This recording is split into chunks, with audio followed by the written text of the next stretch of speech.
Programme کا آغاز کرتی ہوں. میرے ساتھ موجود ہے سردار مسعود خان صاحب جو کہ سابق صدر ہیں آزاد کشمیر کے اور سابق سفیر بھی پاکستان کے رہے ہیں. ایک بڑا نام ہے, ان سے بھی ہم بات کرتے ہیں. السلام علیکم سردار صاحب. وعلیکم السلام. بہت بہت شکریہ آپ نے مجھے بلایا. بہت شکریہ سر, آپ نے ہمیں وقت دیا. پہلے تو آپ یہ بتائیے کہ ایک بڑا مرحلہ تو طے ہوا کہ 2 ہفتوں کی جنگ بندی ہوئی ہے, لیکن اب اگلا مرحلہ جو ہے اس کو آپ کس طرح سے دیکھتے ہیں جس کی ابتدا پرسوں سے اسلام آباد کے اندر ہو سکتی ہے؟ آپ نے ہر زاویے سے تجزیہ کر لیا ہے اور میں اس میں کوئی اضافہ نہیں کر سکتا. اور اس کے بعد جو ہے دوسرے یہ بھی میں کہوں گا کہ آج کا دن پاکستان کی قوم کے لیے, پاکستان کے ہر شہری کے لیے, پاکستان کی قیادت کے لیے اور تمام سیاسی جماعتوں کے لیے فخر کا دن ہے, کیونکہ اور پوری پاکستانی قوم مبارکباد کی مستحق ہے. اس کی وجہ یہ ہے کہ پاکستان کی تاریخ میں ایسا لمحہ پہلے کبھی نہیں آیا, اور میں آپ کو بھی اور اسٹوڈیو میں جو لوگ بھی موجود ہیں ان کو مبارکباد دینا چاہتا ہوں. تو دوسرا یہ کہ اس میں ہماری قیادت, عسکری اور سیاسی قیادت, اس کو خراج تحسین دینا چاہیے اور خدا تعالیٰ کا شکر ادا کرنا چاہیے کہ اس میں مشیت عزدی بھی شامل تھی کہ ہم اس مقام پہ پہنچے ہیں, اور خدا تعالیٰ سے میری دعا ہے کہ وہ ہمیں اور عزت و تکریم عطا فرمائے. اس کے بعد میں یہ عرض کرنا چاہتا ہوں کہ اب تک جو ہے 2 کامیابیاں پاکستان کے حصے میں آ گئی ہیں, اور اس کی وجہ سے جو سیاسی اور سفارتی تاریخ ہے دنیا کی, اس میں پاکستان کا نام سنہری حروف سے لکھا جائے گا. اور وہ یہ ہے کہ ایک انہوں نے جنگ بندی کروائی, ایک جو تیسری جنگ عظیم کو رکوایا, اور دوسرا انہوں نے یہ کہ آبنائے ہرموز کو کھلوایا, کیونکہ وہ سب سے بڑا حساس مرکزی نقطہ بن چکا تھا جس کے اوپر جو ہے ساری دنیا میں بحران آ گیا تھا اور دنیا کا ہر شہری پریشان تھا. صرف یہ نہیں کہ حکومتیں پریشان تھی یا اکنامک پاور ہاؤسز پہ پریشان تھے. تو پاکستان کو یہ کامیابی حاصل ہوئی ہے. آگے جو اس کا فریضہ ہے وہ اس سے بھی زیادہ حساس ہے کہ ایک طرف امریکہ نے 15 نکات دیے تھے, اس کے بعد جو ہے ایران نے 10 نکات دیے ہیں. اب جو اشارے یہ مل رہے ہیں کہ صرف 10 نکات کے اوپر گفتگو ہوگی, اور اس میں کچھ ایسی شرائط ہیں اور جو آپ نے پوچھا کہ پاکستان کا کیا رول ہوگا, تو پاکستان جو ہے ان کے درمیان, ایران اور امریکہ کے درمیان بہت بڑا فاصلہ ہے جو ان کی پوزیشنز ہیں. تو ان کے لیے کوئی درمیانی راستہ, کوئی میڈین پوائنٹ, کوئی کامن گراؤنڈ تلاش کرنے کی کوشش کرے گا, جیسے کہ پاکستان نے پہلے کیا. پاکستان کی ایک اور کامیابی, میں نے 2 کامیابیاں بتائی. ایک کامیابی یہ ہے کہ سن 1979 کے بعد یہ پہلی مرتبہ ہو رہا ہے کہ امریکہ کی اعلیٰ قیادت ایران کی اعلیٰ قیادت سے آمنے سامنے براہ راست مذاکرات کرے گی. ایسا پہلے نہیں ہوا, تو کیونکہ وہ عام طور پہ جو ہے کوئی انٹرمیڈیریز کے ذریعے یہ گفتگو کرتے تھے. تو اس میں یہ ہے کہ جو اس میں سے کچھ مسائل جو ہیں وہ حل طلب ہے. مثال کے طور پر جوہری پروگرام ہے, اس کے بارے میں آپ کو معلوم ہوگا کہ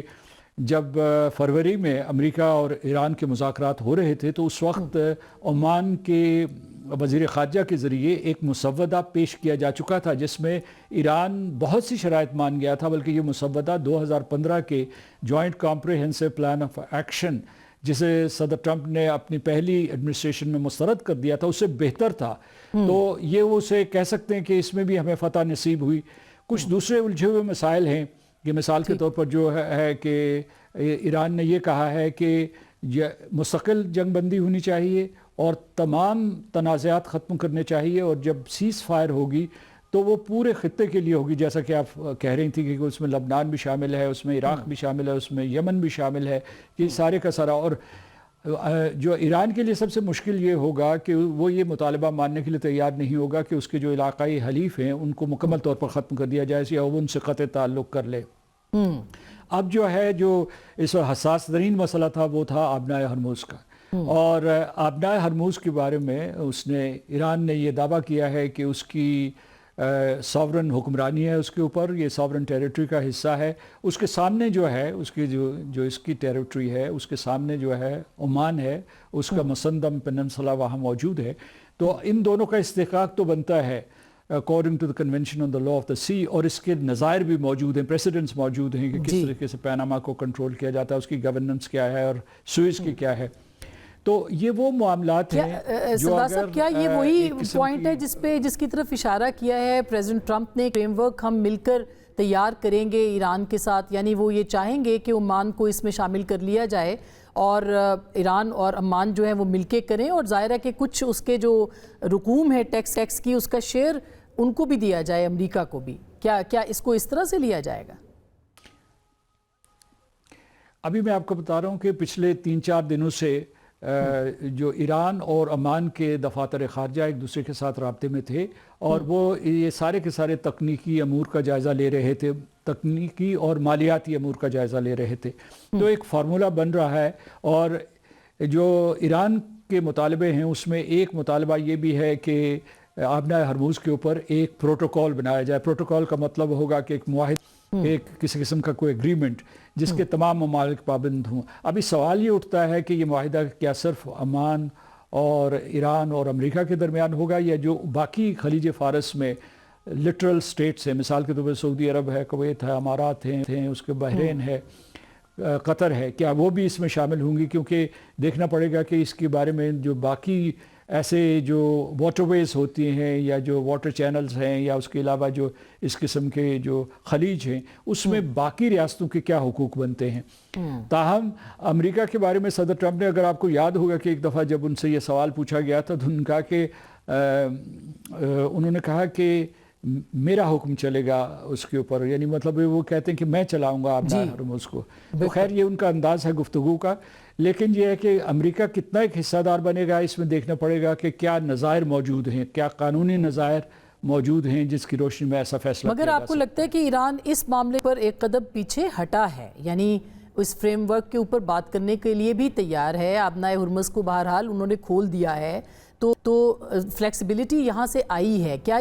یہ امکان تب پیدا ہوا جب کل پاکستان نے ایک بہت سٹرونگ ری ایکشن دیا سعودی عرب کے اوپر حملے کا، اور یہ کور کمانڈرز کانفرنس کے بعد ہوا؟ تو کیا آپ کو لگتا ہے کہ یہ اس کی وجہ سے ایران تھوڑا سا، یعنی پاکستان کی وجہ سے تھوڑا سا اپنی پوزیشن سے پیچھے ہٹا ہے؟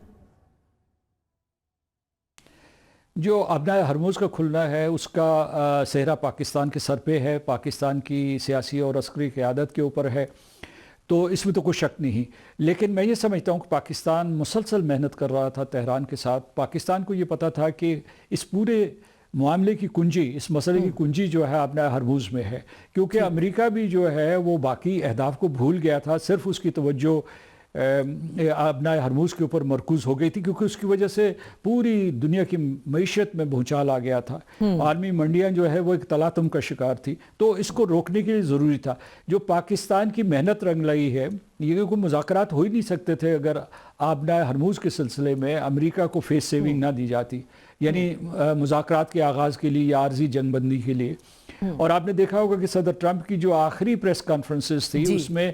اور معاملات کو کم اٹھاتے تھے اور آبنائے ہرموز کو بار بار اٹھاتے تھے، جو تہذیب کو تباہ کرنا، جو اس کے بعد ان کے لیے ایک بیچ میں یہی امپورٹنٹ بات تھی. بالکل مرکزی. بالکل سر، بہت بہت شکریہ. جی سردار صاحب بہت شکریہ، ہمیں اتنا قیمتی وقت بھی دیا اور اتنا زبردست تجزیہ بھی. کامران، اب اس میں جو آپ نے تو اتنی ایکسکلوسیو خبر بھی دی جس کے بعد آپ پہ تنقید بھی ہوئی، لیکن وہ سچ ثابت ہوئی ساری باتیں. یہ بتائیے گا کہ اب ان سائڈ سٹوری کیا ہے جو پچھلے 24 گھنٹے میں پاکستان یہاں پہ پہنچا؟ دیکھیں بالکل، ایک تو یوزلی میں جو ٹویٹ کرتا ہوں ویسے تو بولڈ لیٹرز میں نہیں کرتا. شاید میں نے زندگی میں پہلی دفعہ بولڈ لیٹرز میں وہ ٹویٹ کیا تھا کہ شاید کوئی کرشمہ ہونے والا ہے، اس کے قریب ہے. اور ظاہر ہے کہ لوگوں نے اس لیے بھی کی کیونکہ اس وقت گراؤنڈ کے اوپر جو چیزیں نظر آ رہی تھیں ایسا نہیں لگ رہا تھا کہ یہ کچھ اس طرح کی ڈیل ہو سکتی ہے، بیکاز لوگ شاید جو پبلک سٹیٹمنٹس ہیں ان کو دیکھتے ہیں، بٹ میرا جو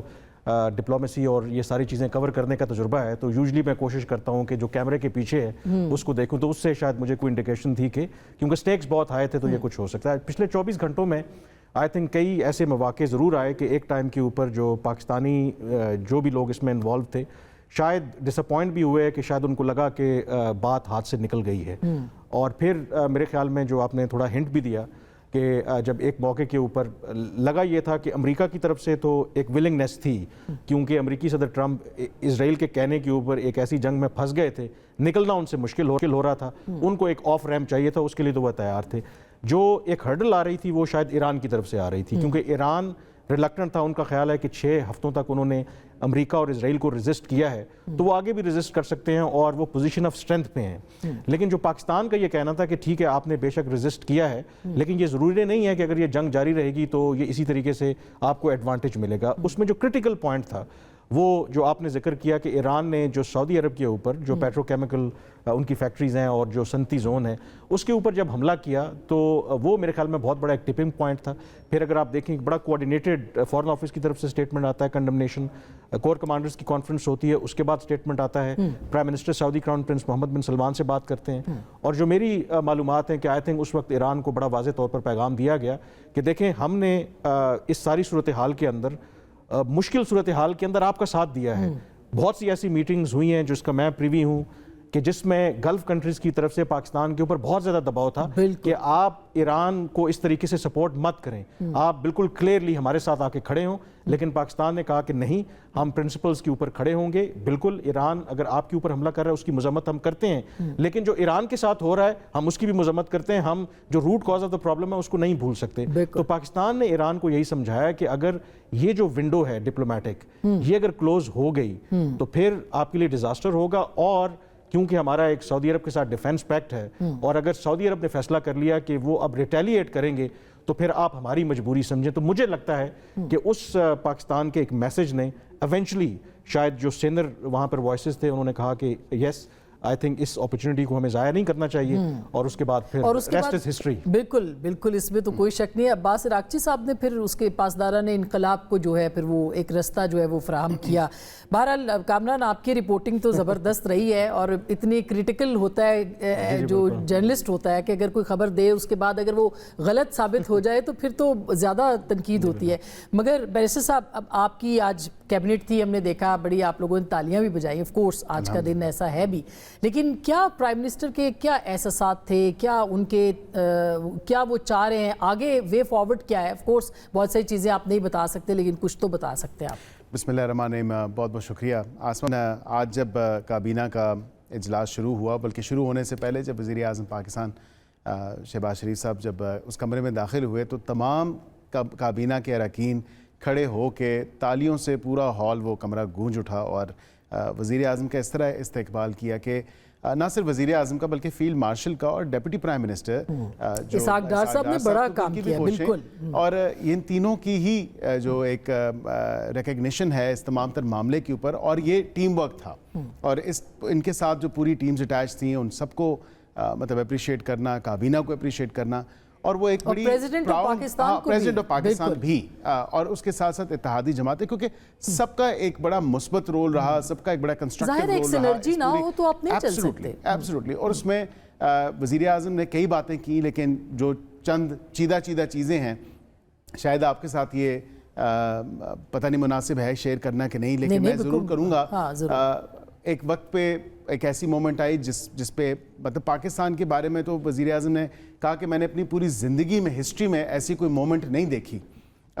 کہ یہاں پہ مطلب پاکستان کو الحمدللہ اتنی عزت, اتنا وقار, اتنا رتبہ, ہمارا سب زلالی پرچم آج دنیا جو ہے پاکستان کا نام لے رہی ہے. لیکن ایک ایسی مومنٹ آئی جب وہ آبدیدہ ہو گئے اور وہ ایموشنل ہو گئے, اور ان ایموشنز جو ہیں مطلب وہ دیکھے جا رہے تھے کہ ایک پرائم منسٹر جو ہے اس ملک کا وہ کتنا ایک دکھ درد رکھتا ہے پوری عوام کا, پورے پاکستانیوں کا, اور وہ پاکستانی کہیں بھی کیوں نہ ہو.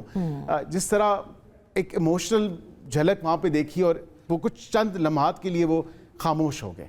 اور پھر وہ کیونکہ اتنی بڑی اللہ تعالیٰ نے عزت دی پاکستان کو اور پاکستانیوں کو, تو یہ ایک بڑی ایسی کل میں آپ کو بتاؤں بیرسٹر صاحب, کل رات کو آپ اس بات کے گواہ ہوں گے, ہم سبھی اس بات کو شیئر کر رہے ہیں کہ ہر گھر میں دعا کی جا رہی تھی کہ اللہ کرے کہ کچھ ایسا ہو جائے کہ یہ جنگ ٹل جائے. تو میرا خیال ہے پاکستان وہ دعائیں رنگ لائیں کہ پاکستان کو اتنا اچھا موقع بھی ملا. جنرل صاحب اب